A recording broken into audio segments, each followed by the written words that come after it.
متتبعين متتبعات قناة درار عزيزة، السلام عليكم.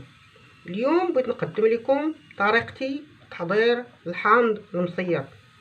حاجتنا 1 كيلو ولا كيلو ونص على حساب الكمية اللي بغينا نحضرو ديال الحامض، والملحة كذلك. فنبداو على بركة الله. من بعد ما تابعتوا معايا العناصر ديال الحامض المصير، الان بغيت نوريكم الطريقه ديال التحضير. كناخذوا الملحه لواحد الجانب، وتناخذوا المصيره. تكون عندنا واحد القرعه على هذا الشكل، قاروره.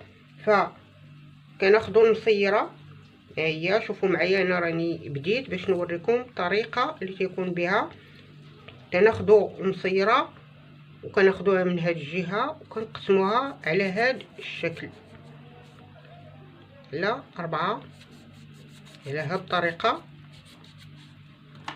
معايا الحامض تيكون من واحد النوع جيد، تيكون فيه الماء، وكنوضعوا فيه الملحه على هذا الشكل.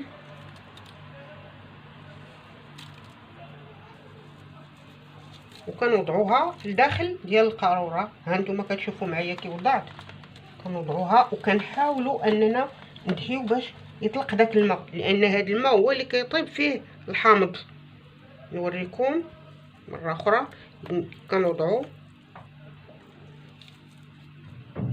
هاك على، تنقسموا الحامض على 4 وكنديروا فيه، لان في الطياب تنحاولوا ما نزيدوش الملحه، لان تيكون فيه كل شيء الملحه تتكون فيه. اذا تنحاولوا اننا نخليو النفس تزير فيه. نعاود نوريكم مره اخرى الطريقه باش الحامضه. كنوضعوا المصير، لان هاد الملحه وهاد الماء ديال الحامض هو فاش كيطيب، ما كنزيدوليش، ما كنضيفوش الماء. وكنحاولوا ان من بعد ما نسدو عليه في القرعه يومين، كنحلو عليه ونشوفوا الا هبط، كنعاودوا نزيدو عليه الحامض حتى ما تبقاش النفس كدور. عاد كنسدو على عليه وتنخليه واحد المده ديال شهر في واحد المكان اللي بعيد، ما يكونش فيه البرد بزاف. بهذه الطريقه كنحاولوا اننا نعفسو مزيان باش يطلق داك الماء ديالو، لان هذا الماء هو اللي كيطيب فيه الحامض وكيصبح حامض مصير.